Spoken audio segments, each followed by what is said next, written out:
दोस्तों, आज की इस वीडियो में बादशाह औरंगजेब आलमगीर और एक पंडित की बेटी के वाकयात के बारे में आपको ऐसी वाक्य बताएंगे जिसे सुनकर आप हैरान रह जाएंगे। औरंगजेब आलमगीर के दौरे हुकूमत में एक ऐसा वाकया पेश आया कि एक हिंदू लड़की थी जो पंडित की बेटी थी। तो काशी के पंडितों का एक निहायत ही मशहूर घराना था। भारत से दूर दूर से लोग और सैकड़ों यात्री हर वक्त उसके मेहमान खाने में भरे रहते थे। जायदाद भी अच्छी खासी थी। जात बिरादरी के लोग भी भरोसे की नजर से उसको देखते थे। लगभग सारे बनारस में लोग पंडित जी को जानते थे। शोहरत की बड़ी वजह यह भी थी कि हजार तमन्नाओं के बाद उनके यहाँ एक बच्ची पैदा हुई। बच्ची बहुत खूबसूरत थी। मां की ममता और बाप की मोहब्बत कहां नहीं होती। लेकिन इस घर का किस्सा बड़ा अजीबो गरीब हो गया था। सुबह उठकर जब तक माँ बाप अपनी बच्ची का मुंह नहीं देख लेते थे, किसी चीज को देखना भी हराम समझते थे। बच्ची ने जैसे ही शऊर की मंजिल में कदम रखा तो उसकी तालीम और तरबियत के लिए कई उस्ताद मुकर्रर कर दिए गए। उसने जवानी की दहलीज में कदम रखा तो खुदा की तरफ से खूबसूरती के साथ साथ अक्लो जहानत भी उसे गजब की मिली थी।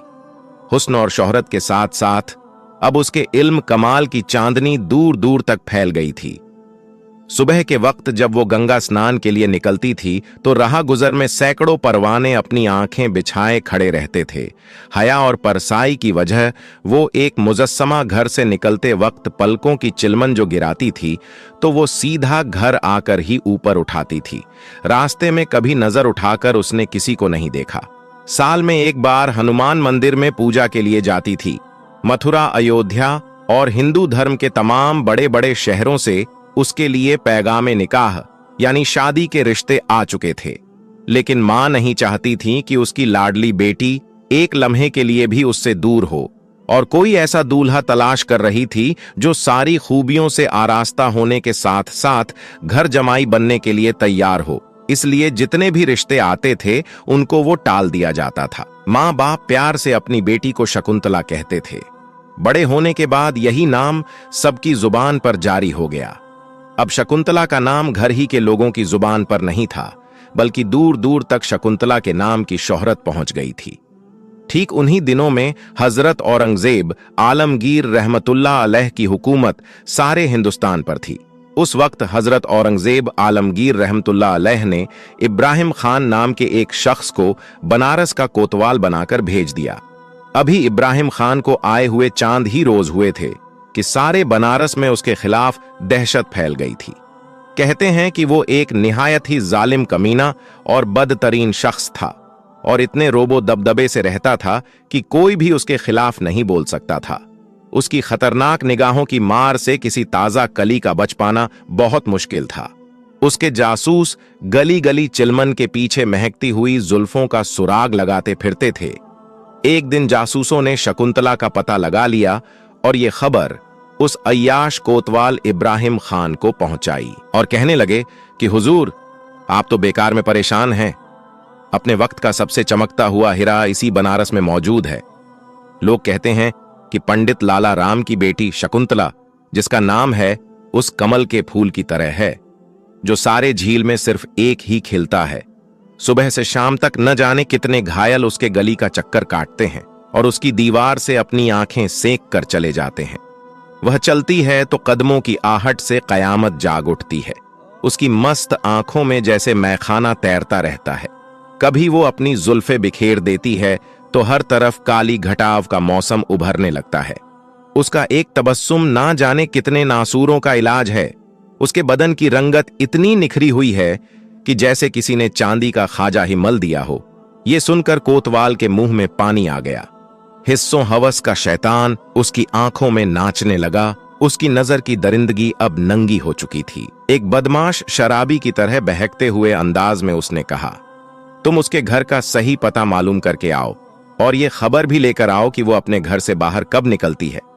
दूसरे दिन जासूसों ने सारी तफसील मालूम करके कोतवाल को ये इत्तला दे दी कि काशी के फला मोहल्ले में बिल्कुल गंगा के बगल में उसका घर है। बिल्कुल सुबह सवेरे वो गंगा स्नान करने के लिए अपने घर से बाहर निकलती है। रात और दिन में उसके घर से निकलने का बस यही एक वक्त है। कोतवाल ने पंडित लाला राम को अपने दरबार में बुलवा लिया और उसने पंडित से कहा कि ए पंडित, हमें यह खबर हुई है कि शकुंतला नाम की तुम्हारी एक बेटी है। हम चाहते हैं कि उसे अपने घर की हम जीनत बनाए, लिहाजा उसकी डोली सजाकर मेरे दरवाजे तक पहुंचा देना। पंडित ने जब ये बात सुनी तो लरज गया और वो कोतवाल के कदमों में गिरकर गिड़गिड़ाने लगा, रहम की भीख मांगने लगा, रहम की भीख मांगने लगा। लेकिन उसकी चीखों पुकार का असर कोतवाल पर कुछ भी ना हुआ। उसने पंडित की आंखों में आंखें डालकर धमकी देते हुए कहा, तुझे सिर्फ 1 हफ्ते की मोहल्लत देता हूं। अगर इस दौरान मेरे हुक्म की तामील ना हुई और तुम्हारी बेटी की डोली मेरे दरवाजे पर ना लगी तो फिर याद रखना कि मैं अपने सिपाहियों के जरिए उसे जबरदस्ती भी उठा सकता हूं। बाप रोता हुआ घर आया और सारा माजरा शकुंतला को बताया तो बेटी ने बाप को मशवरा दिया और कहा कि आप कोतवाल से 1 महीने की मोहलत मांगे तो कोतवाल की तरफ से 1 महीने की मोहलत भी दे दी गई। अब शकुंतला ने मर्दाना लिबास पहना, सर पर इमामा बांधा, घोड़े पर सवार हुई और दहली की तरफ रवाना हो गई। सुल्तान औरंगजेब नमाज़े जुमा से फारिग हुआ ही था कि उसके सामने शहजादों का लिबास पहने हुए एक नौजवान खड़ा था। रोशन ज़मीर बादशाह को हकीकत तक पहुंचने में एक लम्हे की देर न लगी। नकीब को हुक्म दिया कि फौरन इसे मेरे खास कमरे में लाया जाए और मेरे सामने पेश किया जाए। औरंगजेब रहमतुल्लाह अलैह जो ही दीवाने खास में अपने तख्त पर बैठे, आपने ये हुक्म दिया, लो बेटी, ये चादर लो और इसे ओढ़ लो। एक अजनबी औरत को मर्दों के सामने बेनकाब नहीं रहना चाहिए। अपने औरत होने का राज मत छुपाओ। मैं तुम्हारी फरियाद सुनने के लिए ही तो यहां बैठा हूं।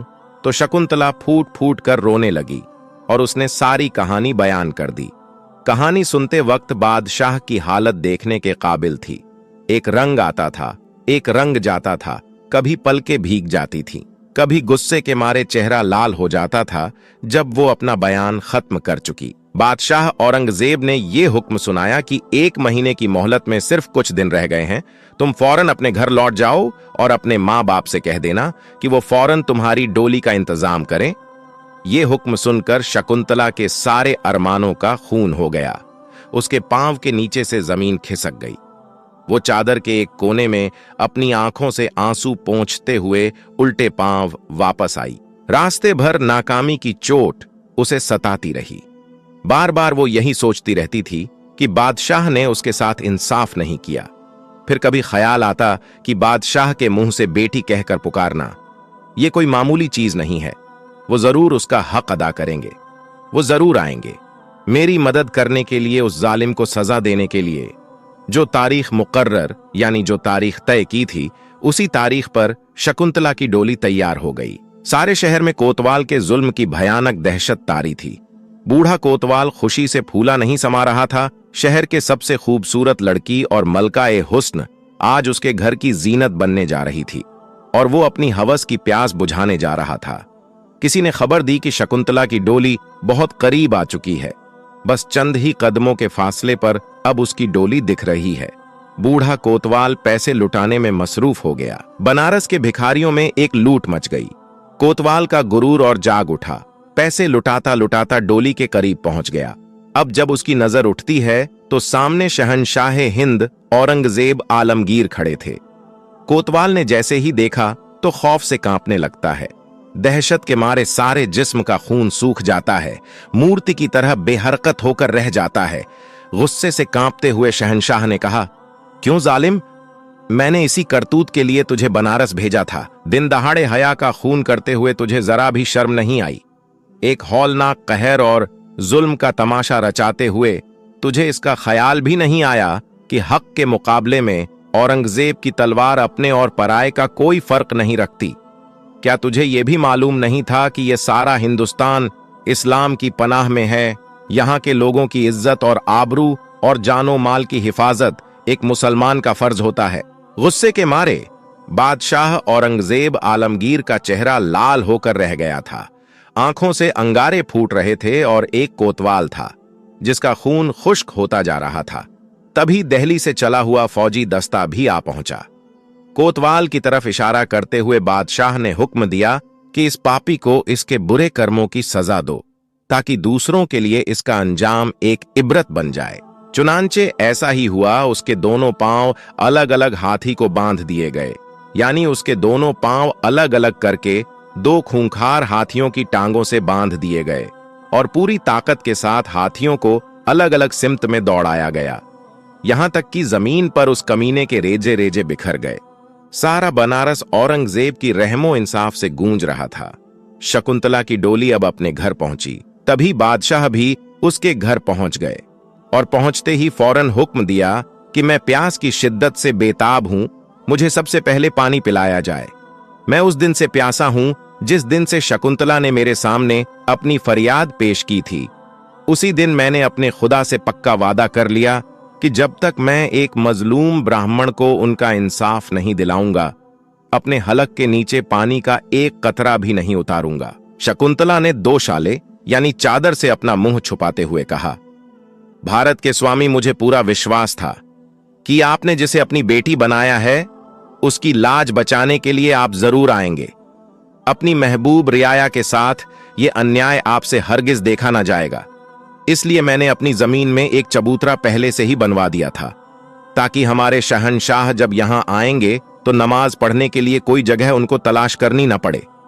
और हजरत औरंगजेब रहमतुल्लाह अलैह पहले वजू करके शुक्राने की 2 रकात नमाज अदा करते हैं। उसके बाद कुछ खाना खाते हैं पानी के चंद घूंट पीकर, और जब वापस लौटना चाहते हैं कि पंडित लाला राम हाथ जोड़कर खड़े हो जाते हैं और कहते हैं, जाह पनाह, इस भूमि को आपने अपने सजदे से पवित्र बना दिया है, अब हम इसे किसी दूसरे काम में इस्तेमाल नहीं कर सकते, इसलिए हम अपने दिल की गहराइयों से इस जमीन को मस्जिद के लिए वक्फ करते हैं।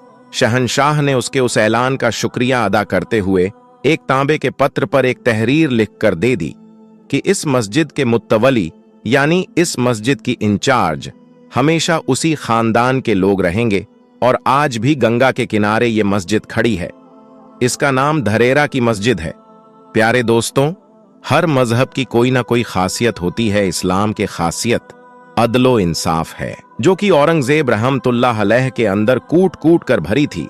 आज अगरचे लोग उनका नाम बदनाम करने की कोशिश करते हैं, लेकिन हकीकत पर कोई पर्दा नहीं डाल सकता। बेशक औरंगजेब आलमगीर एक आदिल और एक इंसाफवर बादशाह थे।